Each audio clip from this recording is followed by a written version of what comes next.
Estamos de vuelta, tenemos más entrevistas. Juan Ferrales nos acompaña, es candidato para dirigir la Casa de Cultura Núcleo de Imbabura y está aquí precisamente para hablarnos sobre su propuesta en torno a esta intención. Gracias por acompañarnos y bienvenido. ¿Qué motivó a Juan Ferrales participar en esta ocasión dentro de la opción de llegar a dirigir la Casa de la Cultura Núcleo de Imbabura? Bueno, mi querido Fabricio, jamás he tenido yo la pretensión de dirigir la Casa de la Cultura. Ha sido una institución con la cual yo estoy vinculado desde 1970 en Quito.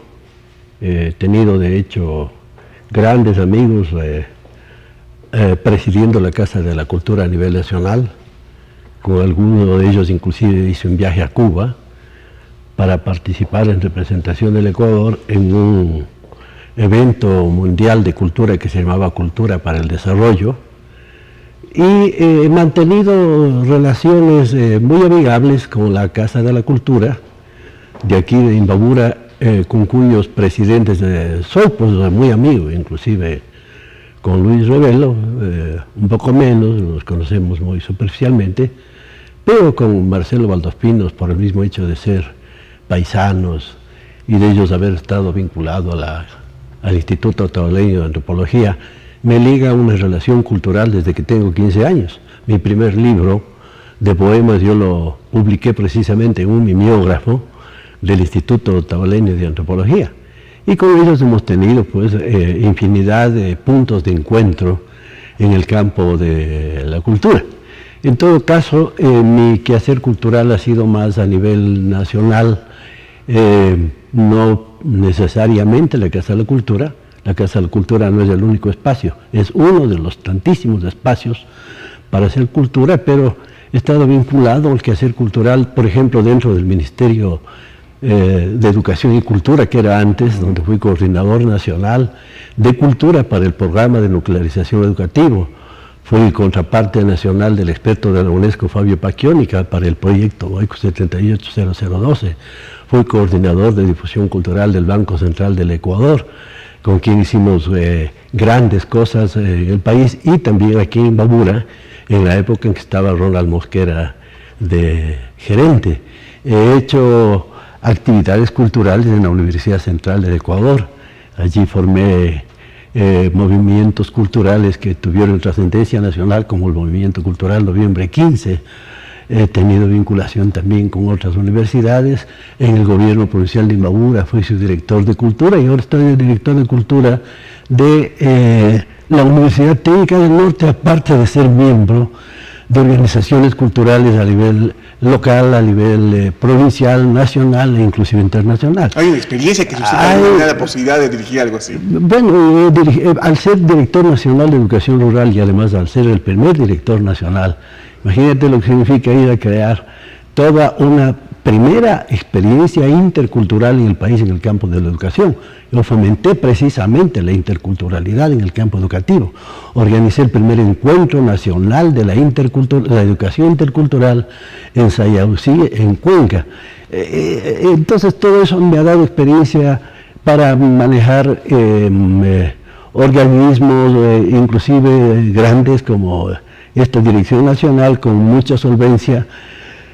Y manejar la Casa de la Cultura, desde luego, es una cosa interesante, pero no tal como está hoy concebida la Casa de la Cultura. ¿Qué es precisamente impulsar, realizar, en caso de llegar a dirigir la Casa de la Cultura? ¿Cuáles son los grandes proyectos que considera se debería impulsar para que, a su criterio, lógicamente, la Casa de la Cultura cumpla el rol que debería cumplir? Bueno, el rol que tiene que cumplir ahora es totalmente diferente al que cumplía antes.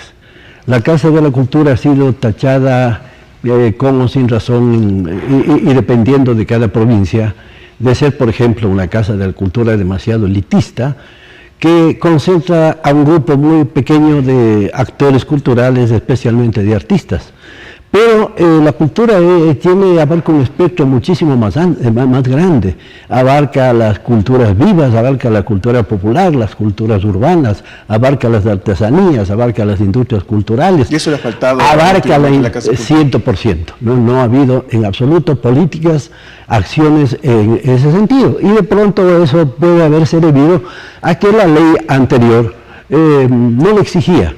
pero hoy sí le exige a la Casa de la Cultura y a todas las instituciones que nos enmarquemos dentro de la Constitución y de la ley para impulsar la construcción de una ciudadanía intercultural, de un país intercultural, y desde luego la Casa de la Cultura ahí tiene que cumplir un papel fundamental. Por esa razón yo he planteado que una de las cuestiones más importantes en el caso de llegar a la Casa de la Cultura, es conformar un comité de gestión intercultural en donde estén representantes de los GADs parroquiales, de los GADs municipales que tienen la competencia de cultura y que muchas veces no saben qué hacer con ella, que no tienen al personal adecuado, salvo excepciones, para llevar adelante las políticas culturales de un municipio, de un gobierno parroquial. Y allí es donde tiene que haber una sinergia adecuada entre la Casa de la Cultura y los gobiernos autónomos descentralizados, pero también una sinergia con los ministerios, que tiene que intervenir necesariamente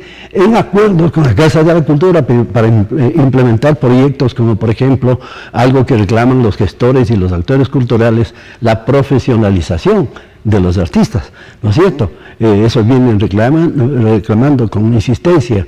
Yo he sido parte del Congreso Nacional de Cultura.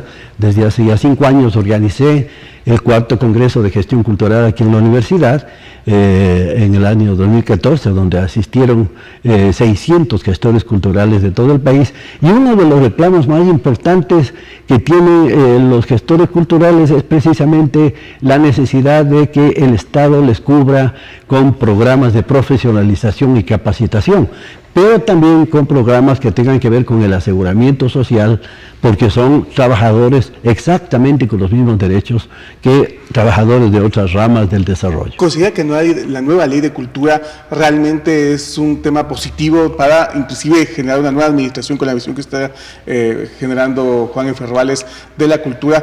Tomando en cuenta que en cambio quienes están al frente de la Casa de la Cultura, tanto a nivel local como a nivel nacional, han cuestionado porque consideran que más bien es lasciva en el tema de, por ejemplo, la autonomía mismo de la Casa de la Cultura.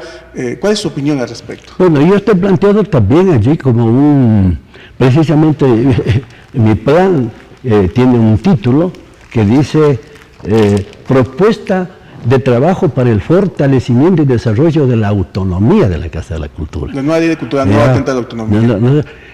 No atenta a la autonomía, porque una cosa es realmente la autonomía entendida como el divorcio total que ha habido hasta ahora entre la Casa de la Cultura y las políticas culturales nacionales.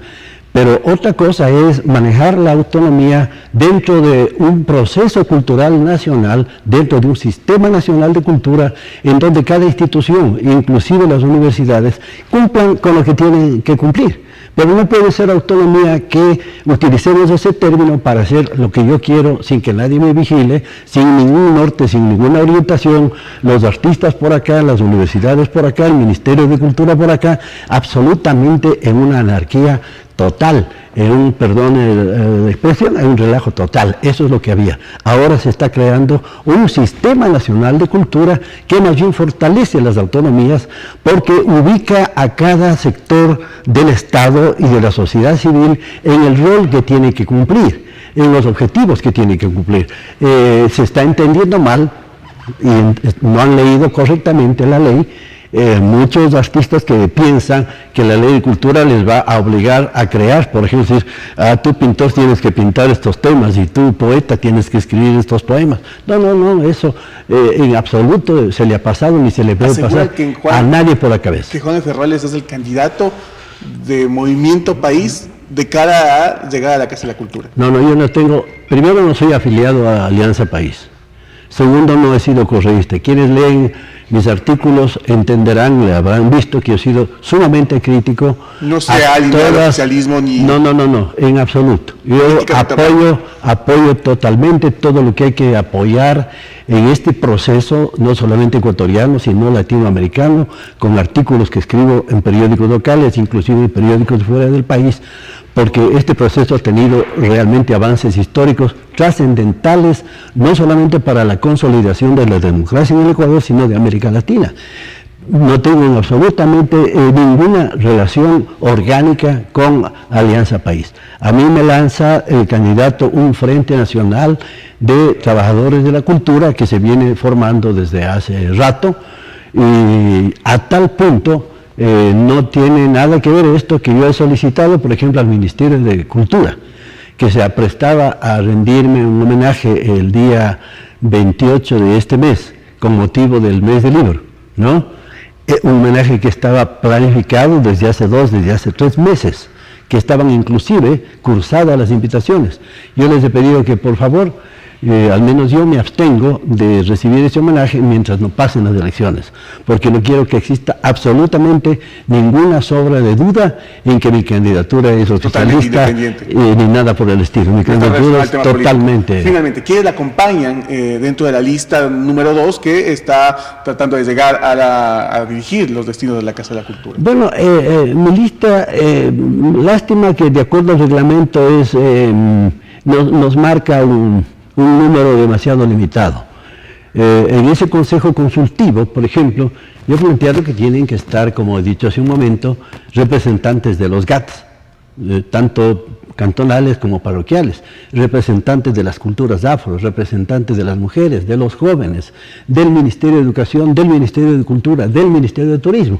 Entonces, pero vamos a formar eso. Sin embargo, ya que el reglamento plantea así, este colectivo que me pidió que yo acepte presidir la lista, está pues un músico muy representativo como es Daniel Ruiz, que ha hecho una embajada a nivel internacional de nuestra música en el mundo entero, llegando hasta Japón.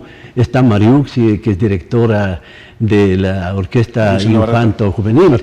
Está el doctor Pepe Echeverría en el ámbito de las ciencias sociales, que es probablemente el investigador más importante que tiene el norte del país en el ámbito de la investigación de la cultura en el campo de la arqueología, que eso también hay que tomar mucho en cuenta y a lo que hay que darle mucho énfasis, a la investigación cultural, a investigar, por ejemplo, ¿cuántos actores y gestores culturales tiene cada cantón, tiene cada parroquia? Hacer un censo realmente muy detallado de eso. Investigar cuál es el aporte de la cultura al Producto Interno Bruto del desarrollo de la provincia de Imbabura, de la economía de Imbabura. Porque yo sostengo que lo que mantiene la economía de nuestra provincia son sus industrias culturales y su cultura. Pero eso hay que sistematizarlo, hacer enlaces con la academia, de tal manera que podamos llevar adelante un proceso cultural menos activista, menos espontaneísta y un poco más científico y más académico. Muy bien, agradecemos a Juan Ferrares, amigos televidentes, candidato a dirigir la Casa de la Cultura Núcleo de Imbabura. Por la lista 2 hay 4 listas, hemos conversado con 2 de ellas. Nos vamos a una pausa, seguimos con más entrevistas.